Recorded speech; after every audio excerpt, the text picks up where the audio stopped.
Hey everybody, this is Grandmaster Ben Finegold for Kid Chess with another video for you guys to watch. And this video has to do with a game that I played over 30 years ago when I was living in Europe.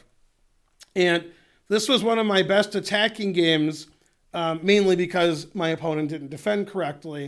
And actually, this is a very interesting conundrum that grandmasters have.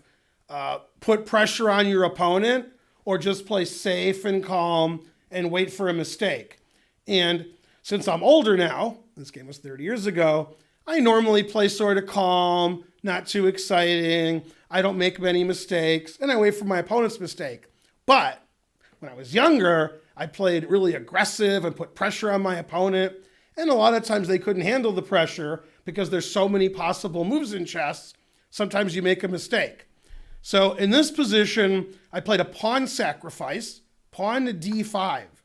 Okay, and the idea is if you take with the pawn, this pawn's not defended anymore. So that would just be good for me. I'm getting my knight off the side and I'm putting it near the center. So he took with the queen, which makes more sense. And the reason I played that pawn sacrifice, I wanted to open up this d file. It's open now. You'll see why later. And I wanted his queen that was defending his king to move away from the defense, so now I can attack. And I played queen h6. So I have a big attack on his king, and he has to defend properly. And in this position, I can't tell you how many legal moves black has. It's a lot, probably around 30 or 35. So finding the right move every move, like a computer would do, that's not easy for a human, especially when your clock is going and you don't want to lose on time. Now, the best move in this position actually is to not defend. It's to play aggressive like I did. He should have played queen d2. That pins my rook to my queen, so my rook can't move. He would take my queen. And now his knight and his queen are threatening my f-pawn. Now he's attacking. That's the right way of playing. But instead, he had a defensive mindset, and he defended, and I attacked. 30 years ago, that's the way I like to play. So he played queen to d8. He was defending. And the main reason he played queen d8 was to defend this pawn. Now that pawn is defended by his knight, but what if I take his knight or attack his knight? So he wanted to defend it more, that way I could never win that pawn. That was what he was thinking. Okay, I played knight g6 check.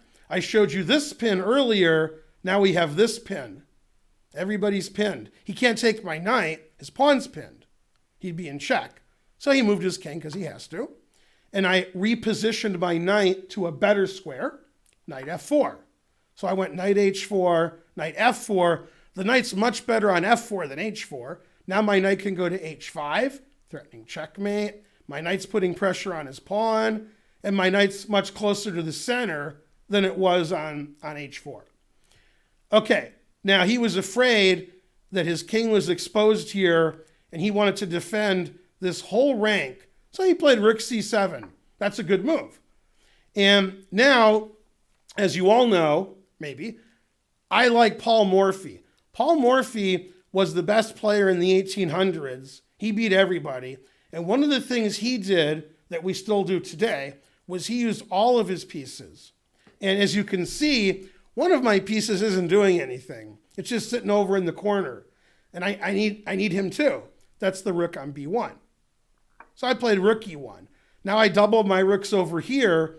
Eventually, if I attack his knight with f3, it's going to have some problems on the e file. Okay, now he didn't want to lose this pawn.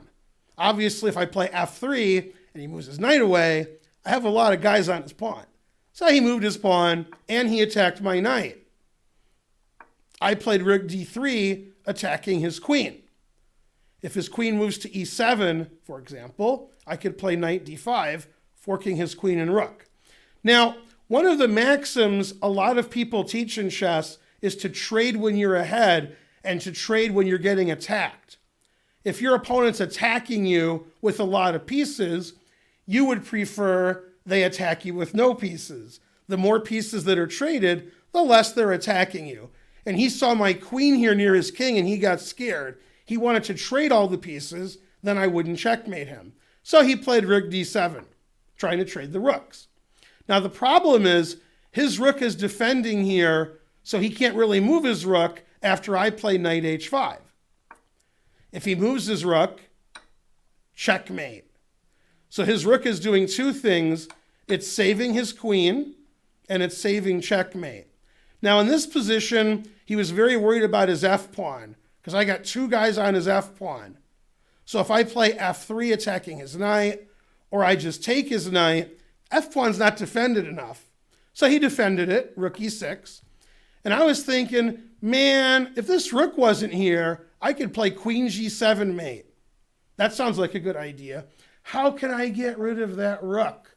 Oh, I know. I'll attack his rook again. I'll play rook e to d1. If I just take his rook, he takes back with the queen. Now if I take the rook, now he loses because I got two rooks on his rook. He still can't take my rook because it's checkmate. So Morphy would be proud of me because I'm using all of my pieces to attack. Okay, and his king isn't too safe. Open line to his king. My king's pretty safe. Okay, so I'm threatening rook takes rook, and he can't play rook takes rook. So he protected his rook with rook e7. And this was a combination that I played that was so memorable that even though it was 30 years ago, I remember it today. I traded rooks, rook takes rook, rook takes rook, and then I played one of my favorite moves ever, a queen sacrifice, a very temporary queen sacrifice. Pause the video and see if you can find the queen sacrifice for white. I hope you found it. It's queen g7 check. Now, when I analyze and I look 2, 3, 4 moves ahead, the easiest way to do it is when my opponent only has one possible move. My opponent has 20 or 30 possible moves. I'm not good at that. They have one possible move. I'm good at that. Well, he has one possible move. Rook takes queen. Now I can take his queen. Check. He has one possible move. And now taking his rook is good, but I have a better move. If I take his rook, he'll take my knight. Okay, that's good for me, but I have better. I play rook d7 check, and I get his rook for free. If he attacks my rook, I take with the rook. If he attacks my knight, I take with the knight. No matter what he does, I get a free rook, and I'm ahead of rook, so I won the game. So I had a big attack. He didn't defend perfectly, and in the end, he lost a whole rook, and I won the game. And I'm still excited when I show this position and I show queen g7 check, because I don't usually sacrifice my queen. Obviously, I got it back the next move, so then I was safe. I hope you enjoyed that game. I know I did. This is Grandmaster Ben Finegold for Kid Chess, and I'll see you next time with another chess video. Bye, kids.